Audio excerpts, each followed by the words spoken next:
Señoras y señores, what is going on? Happy Sunday to all. Welcome back to Union Match Recap. Of course, last night we were not able to do it, but I wanted to today kind of just talk about last night's match for the Philadelphia Union. And look, it was an ugly, swampy Florida night down in Orlando, but at the end of the day, it wasn't the most clean-cut type of performance. But the Philadelphia Union did walk away with all 3 points. This is now 4 straight wins, and now for the Philadelphia Union, sitting right there at first place. And there was a lot of good, but there was also some questionable things going on in this match. And obviously, there was a lot of controversy surrounding this match as well. VAR very prevalent here in this match too. But we're going to talk about that. Real quick, I did want to ask you guys because last night lately I've been picking up a lot of extra work to make some money. I'm currently in the process of bringing some big news that hopefully we can drop next week. I've been on the grind, on my hustle, as they say, a little bit of a go getter, as they say as well. But I missed the match, and I thought I recorded the match through Xfinity, but it didn't work. And so my question for you guys, this is what I want you guys to leave in the comments below. What streaming service do you guys use? Quite honestly.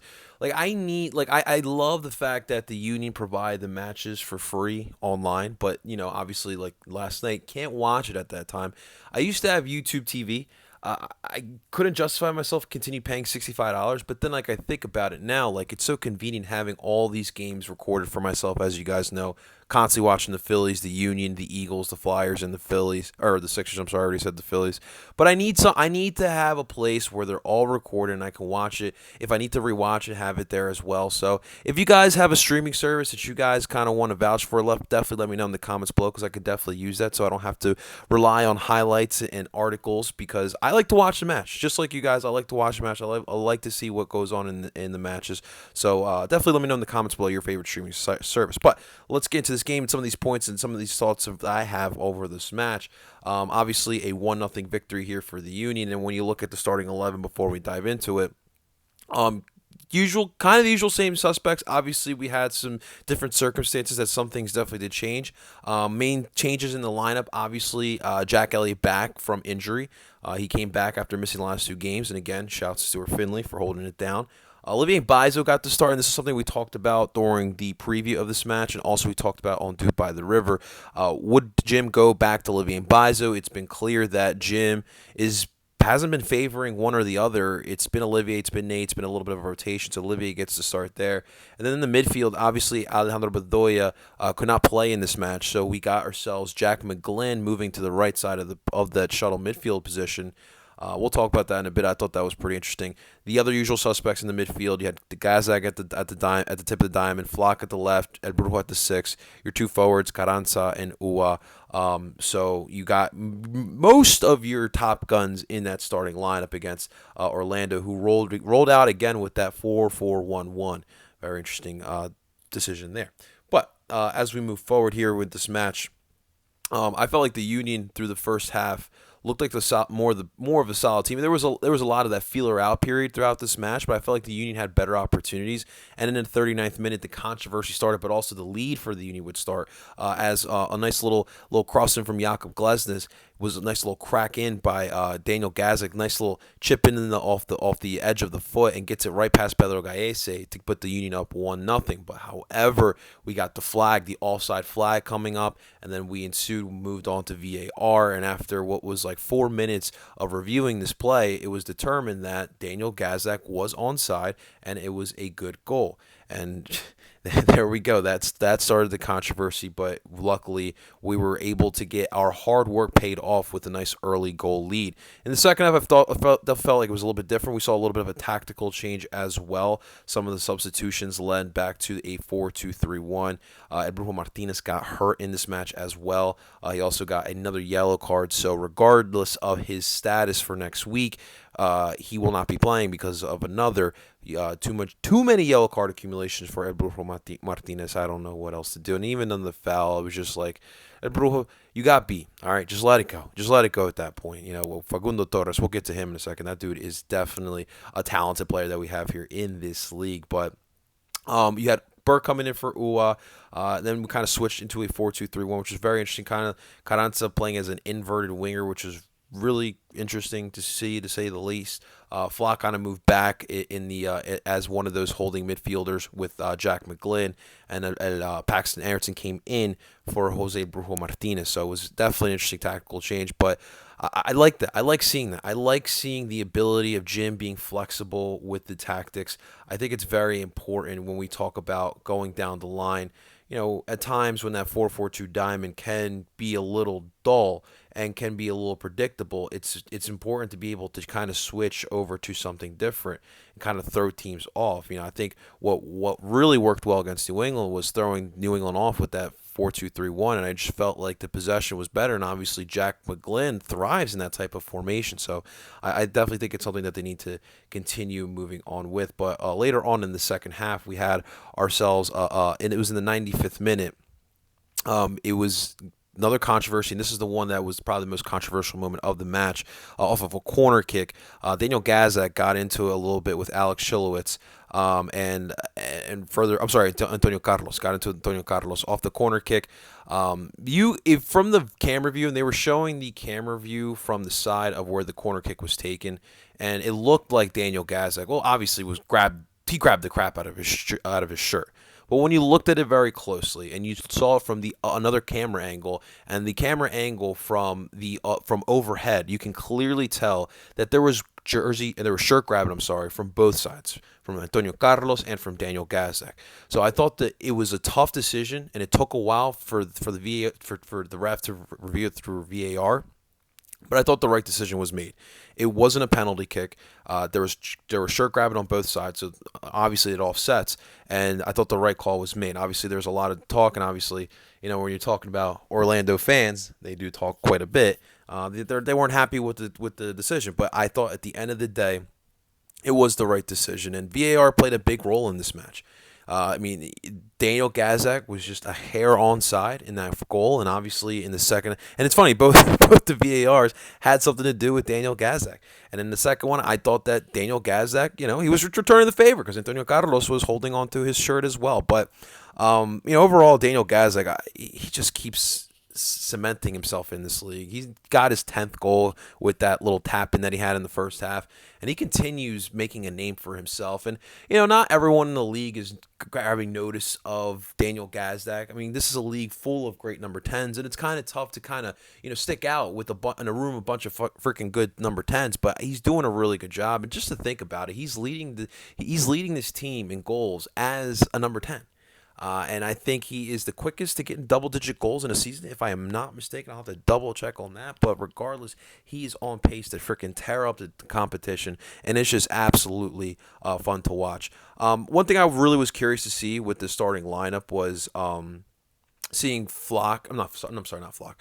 McGlynn on the same side as Olivier Bizo. They haven't really played together, but I do feel like both of them have enough creativity that it could work. And I was looking at the passing charts before copying on this, and honestly, it did seem like there was some sort of a connection there.